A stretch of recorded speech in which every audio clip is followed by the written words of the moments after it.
Ազգային ժողովի նախագահի տեղակալների պաշտոններում քաղաքացիական պայմանագիրն առաջադրեց Հայկ Կոնջորյանի և Վահագն Ալեքսանյանի, իսկ ուժեղ Հայաստանը Արամ Վարդևանյանի թեկնածությունները։ Միայն Կոնջորյանի ընտրության հարցի քննարկումը խորհրդարանը սկսեց ու չավարտեց այսօր։ Համոզված խորհրդարանական, որն ընտրվելու դեպքում լինելու է անաչառ, հավաստիացրեց թեկնածուն։ Պիտի վերացարկվենք մեր սեփական անձից, մենք պիտի վերացարկվենք շատ դեպքերում մեր ընտրողներից եւ պիտի սպասարկենք բոլորի շահերը։ Եվ դրա համար ես կարծում եմ, որ մենք ունենք համընդհանուր պատասխանատվություն։ Այդ բանաձևը հետևելն է։ Ինչու կռվել, եթե կարելի է չկռվել։ Ես մենք մեր խմբակցությունը, ասում եմ, այնքան եմ տրիվիալ դարձրել, ինչու կռվել, եթե կարելի է չկռվել։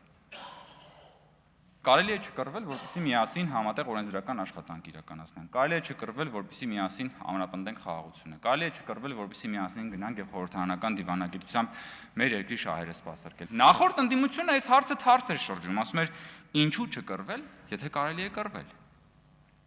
Եվ այս պատասխանի մեջ էր թաքնված ընդդիմության փիլիսոփայությունը, որովհետեւ կարելի էր կռվել, որպեսզի սեփական ընտրողներին ցույց տալ, որ իրենք ծախված չեն։ Կոնջորյանն իր ելույթում չանդրադարձավ վերջին շրջանում իր անվան շուրջ հնչող քննադատություններին, սակայն ընդդիմադիրները դրանց մասին հարցեր հնչեցնելու առիթը բաց չթողեցին։ Կարող եք ի վերջո դուք մեզ պատմել, թե ինչպես է ձեր կինը 2024 թվականի նոյեմբերին նշանակվել Հայփոստի տնօրեն։ Մեր հայրենակիցների համար հիշեցնեմ, որ այն ամբողջությամբ պետական ընկերություն է։ Ձեր տիկինը ստանում է տարեկան $118,000 աշխատավարձ, ամսական 3.6 միլիոն դրամ։ Հայփոստի տնօրեն նշանակվելուց առաջ հարցրեցիք որտեղ է աշխատել, ի զարմանս ձեզ ասեմ, որ 5 տարի շարունակ աշխատել է Հայփոստ ընկերությունում եւ եղել է վարչության ղեկավար։ Իմ կինը Հայփոստի պատմության մեջ ամենացածր աշխատավարձ ստացող տնօրենն է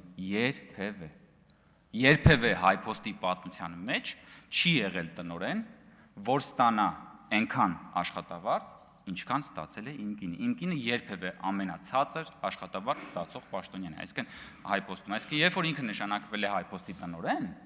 դրանից առաջ նախորդող ժամանակներում, տարիներում, տասնամյակներում Հայփոստի տնօրենները ստացել են էականորեն ավելի բարձր աշխատավարձ։ Հայփոստը 2020 թվականից է պետական կառավարման հանձնվել։ Մինչև դա եղել է մասնավոր ընկերություն։ Կարող էին $100,000 աշխատավարձ տալ։ Խոսքը պետական կառավարման հանձնված ընկերության մասին է։ Դուք նույնիսկ չգիտեք, որ Հայփոստը հանձնված չի եղել մասնավոր ընկերության։ Հայփոստը եղել է հավատարմագրային կառավարման ներքո, դա մասնավոր ընկերություն չի, դա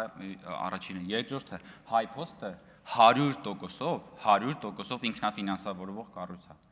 Իմ կինը եւ Հայփոստի մյուս աշխատակիցները երբևէ պետական բյուջեից աշխատավարձ չեն ստացել։ Գոյություն ունի մեծ քանակությամբ fake news, նշեց Կոնջորյանը։ Սրբարտությունների մասով դատական հայցեր ներկայացնելու վերաբերյալ խորհրդակցում է իրավաբանների հետ։ Նարեկ Կարապետյանը հետաքրքրվեց, թե որքան դիվիդենդ է վճարել Հայփոստ ընկերությունը պետական կառավարման անցնելուց հետո։ Ընկերության տնօրենը ոչ թե ինքն է, այլ իր կինը, արձագանքեց թեկնածուն, մեկ այլ հարց ուղղելով Կարապետյանին։ Որքան հավելագրումներ է արել Հայաստանը փրկելու առաքելությամբ եկած ուժեղ Հայաստանը, դուք, ձեր ընտանիքը, ձեր հորեղբայրը, Հայաստանի էլեկտրական ցանցերը որքան հավելագրումներ է արել մեր թոշակառուների, մեր տատիկ պապիկների վրա, զորամասերի վրա, ինչպես որ նշվել են տարբեր հրապարակումներում, դպրոցների եւ մանկապարտեզների վրա, այսա իսկապես քաղաքական նշանակություն ունեցող հետաքրքիր հարց է, որը հաստատ հուզում է մեր հայրենակիցներին եւ ես վստահ եմ, որ դուք ունեք այդ տեղեկատվությունը, որովհետեւ ի տարբերություն ինձ, ով Հայփոստի տնօրեն չի, դուք, պարոն Կարապետյան, եղել եք Հայաստանի էլեկտրական ցանցերի ինչն եք եղել? Խորհրդի նախագահ։ Դուք վերցնում եք ընկերությունները մասնավոր կառավարիչներից եւ սեփականատերերից,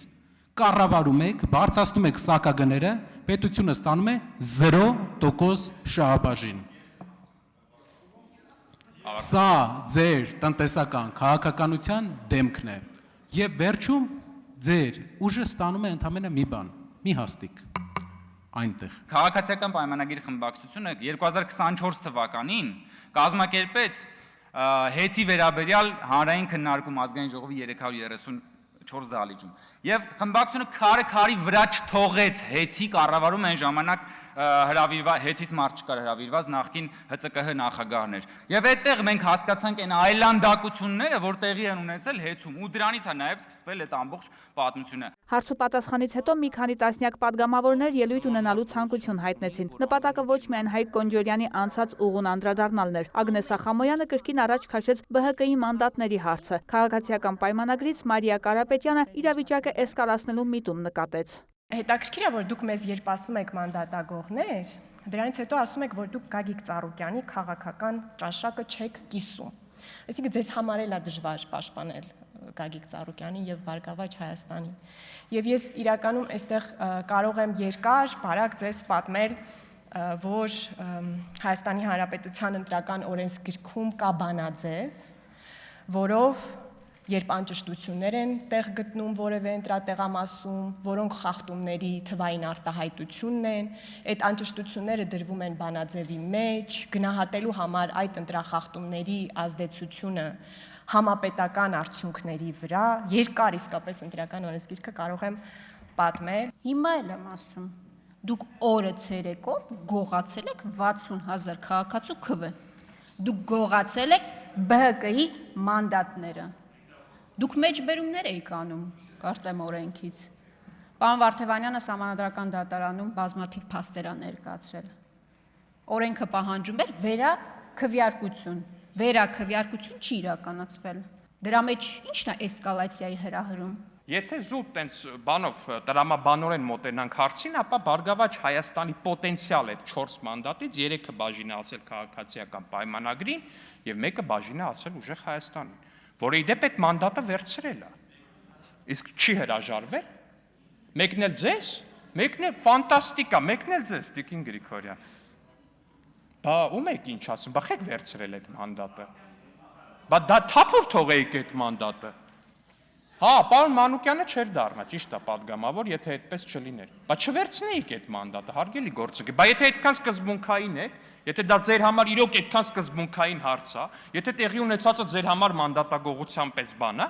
բա չվերցնեք, ուրեմն մանդատագողը դուք եք։ Վահագն Ալեքսանյանն անդրադարձավ նաև հեծի պետականացումից հետո գրանցած հաջողություններին։ Հիմա հեծը Հայաստանի Հանրապետության 1000 խոշոր հարկատուների մեջ որ երրորդն էր, 21-րդն էր, միջև նշանակման պահին ժամանակավոր կառավարչի եղել է 21-րդ։ Հիմա 13-րդն է։ 21-ից 13-րդն է։ Պարոն Կարապետյան, մի ընդհատեք, խնդրում եմ։ 21-ից 13-րդն է, այդ շեշտակի աճը տեսնում եք։ Հենց այդ է շեշտակի աճը։ ԶՊՄԿ-ն միջև պետական մասնաբաժին ունենալը, պարոն Կարապետյան, գումարային 8-9 տարում վճարել է այնքան հարկ, ինչքան պետական մասնաբաժին ունենալուց հետո 1-2 տարում, ասես թվերը շատ կոնկրետ չասեմ։ Ազգային ժողովի նախագահի տեղակալների ընտրության հարցի քննարկումը խորհրդարանը կշարունակի վաղը։ Վարդուհի Արզումանյան, Արամ Հարությունյան, լուրեր։